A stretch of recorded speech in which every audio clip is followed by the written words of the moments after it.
Olá e bem-vindos! Olha, hoje a gente vai mergulhar numa das áreas mais críticas e, ao mesmo tempo, meio desconhecidas do corpo humano. Com certeza. É uma espécie de zona proibida anatômica, sabe? Fica ali escondida bem no centro do peito. Exato. As fontes que a gente analisou são bem densas, cheias de diagramas, termos técnicos, sobre essa região chamada mediastino. Um nome que assusta um pouco, né? Totalmente. Mas o nosso objetivo aqui é diferente. É usar tudo isso para revelar um tipo de mapa secreto, uma ferramenta que os médicos usam para navegar nesse espaço. Entender os bairros desse mapa pode ser a diferença entre um diagnóstico rápido e um mistério. Vamos ver como isso funciona. É uma forma excelente de colocar a questão. Porque, assim, não é só sobre decorar nomes. É sobre entender um sistema de organização que é brilhante. Aham. O nome mediastino pode parecer um palavrão, mas na essência ele é a solução da natureza para um problema de espaço. Que seria? Como encaixar o coração, os grandes vasos, a traqueia, o esôfago, tudo num espaço compacto, entre os pulmões, sem que nada ali entre em colapso. A resposta está nesse mapa, nessa divisão precisa do território. Certo. Então vamos começar a desenhar esse mapa. O ponto de partida, pelo que eu vi, é a definição mais básica. O mediastino é todo aquele espaço central da cavidade torácica que fica entre os pulmões. Exatamente. Eu gostei da analogia de pensar no tórax como uma casa. Os pulmões seriam os 2/4 principais, um de cada lado. Uhum. O mediastino, então, não é só um corredor, é toda a infraestrutura central. A sala de máquinas, a fiação, o encanamento, tudo que mantém a casa funcionando. Perfeito. E toda casa precisa de paredes, um teto e um chão. A precisão desses limites é fundamental na prática médica. Vamos construir essa caixa mentalmente. A parede da frente, o limite anterior, é o osso externo. Aquele osso chato que a gente tem no meio do peito. Ok. O osso do peito é a parede da frente. E a dos fundos? A parede posterior é a nossa coluna vertebral, especificamente as 12 vértebras torácicas, de T1 a T12. Ela dá toda a estrutura e a proteção por trás. Certo. Frente e costas definidos. Mas e o teito e o assoalho? Essas fronteiras parecem um pouco menos óbvias, né? São mesmo. O teto, ou o limite superior, não é um osso fechado. É mais uma abertura, um plano imaginário que os anatomistas chamam de abertura torácica superior. Um plano imaginário. É. Ele se estende daquela pequena depressão que a gente sente no topo do externo, a incisura jugular, até a borda de cima da primeira vértebra torácica, a T1. É a porta de entrada e saída, sabe? Para as estruturas que vão para o pescoço e para a cabeça. Entendi. E o chão? O que separa essa caixa do abdômen? O assoalho, o limite inferior, é uma estrutura muito mais dinâmica. O músculo diafragma. Ah, claro. E ele não é um piso plano estático. É uma cúpula muscular que sobe e desce a cada respiração, alterando o volume dessa caixa o tempo todo. Isso já adiciona uma camada de complexidade, porque chamar de caixa me faz pensar em algo rígido. Mas com o coração batendo e o diafragma se movendo, essa estrutura precisa ser flexível, não é? Ou as coisas ficam meio espremidas aí dentro. Essa é uma observação fantástica. A caixa é, na verdade, mais como uma estrutura flexível. As estruturas ali dentro são envoltas em tecido conjuntivo frouxo, em gordura, o que permite um deslizamento, um movimento considerável. Sei. O coração não está fixo como uma pedra. Ele se move a cada batida, e os pulmões se expandem e contraem. O design do mediastino permite toda essa dinâmica. É uma maravilha da engenharia biológica. Ok, então temos a nossa caixa flexível, que vai da base do pescoço até o músculo da respiração. Agora, as fontes dizem que essa caixa não é um espaço único. Ela é dividida, como se tivesse andares. É aqui que o mapa começa a ficar detalhado de verdade, certo? Exatamente. A primeira grande divisão do nosso mapa é horizontal. Imagine uma linha imaginária que corta o mediastino em um andar de cima, o mediastino superior, e um andar de baixo, o mediastino inferior. E o inferior é bem maior. Peraí, uma linha imaginária. Isso soa um pouco vago para algo tão crucial na medicina. Como um cirurgião encontra essa linha com precisão no corpo de um paciente? Ela é palpável? Ótima pergunta. Essa linha não é tão imaginária assim, porque ela se ancora em pontos de referência anatômicos bem concretos e palpáveis. O ponto de partida na frente é o chamado ângulo external. Ângulo external. É uma pequena crista horizontal no osso externo que a maioria de nós consegue sentir. Ela marca a junção entre a parte de cima do externo, o manúbrio, e o corpo principal do osso. Corresponde certinho ao nível onde a segunda costela se conecta. Ah, então é um marco que dá para sentir por fora. Isso faz muito mais sentido. E para onde essa linha vai a partir daí? Desse ângulo external, a linha se projeta reto para trás, atravessando o tórax, até atingir a coluna, bem no disco entre a quarta e a quinta vértebras torácicas, T4 e T5. Nossa! Então, é uma fronteira muito bem definida. Tudo acima desse plano, mediastino superior. Tudo abaixo, inferior. É impressionante pensar que alguém em algum momento teve que definir essa fronteira. Isso deve ter mudado tudo, né? Com certeza. Deixou de ser só uma massa de órgãos para ser um território organizado. Exato.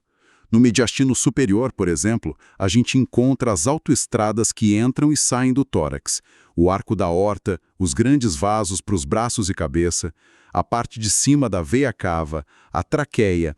É uma área de trânsito intenso. Ok, o andar de cima é o grande trevo rodoviário.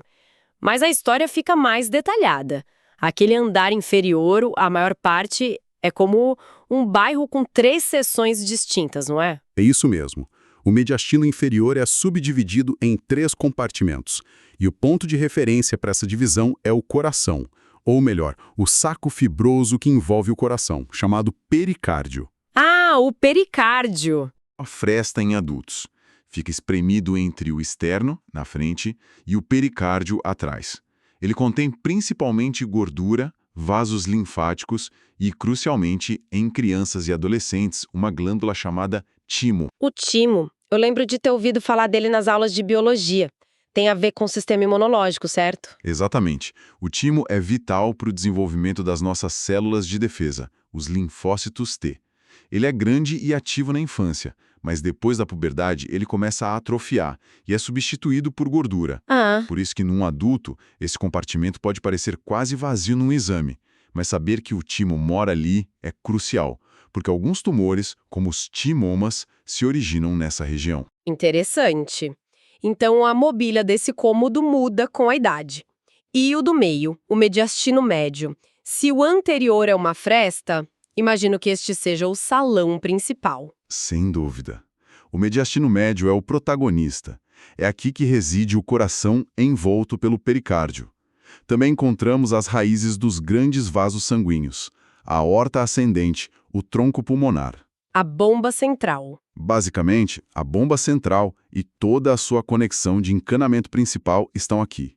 É incrível pensar que, nesse cômodo, o coração bate umas 100 mil vezes por dia, tudo num espaço super bem organizado.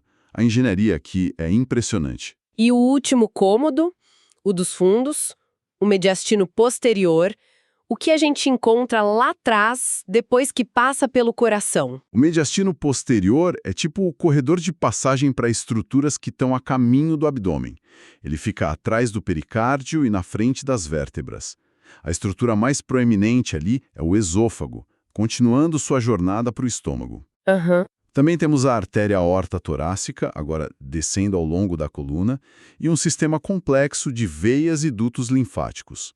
É menos sobre órgãos residentes e mais sobre estruturas em trânsito. Entendi. Anterior com o timo, médio com o coração, posterior com o esôfago e a aorta. É uma organização bem lógica. Mas memorizar todas essas fronteiras, divisões, o que tem em cada um, para um estudante de medicina, isso deve ser um desafio gigantesco. É um volume de informação que exige uma organização mental muito clara. Atlas e imagens 3D ajudam, mas a verdade é que o conhecimento só se solidifica com prática, com repetição. Não adianta só ler, né? De jeito nenhum. É por isso que resolver questões, analisar casos e se testar o tempo todo é o que transforma a informação em conhecimento aplicável. É preciso usar o mapa ativamente. Dominar esse mapa mental é realmente um desafio, especialmente para quem está na faculdade.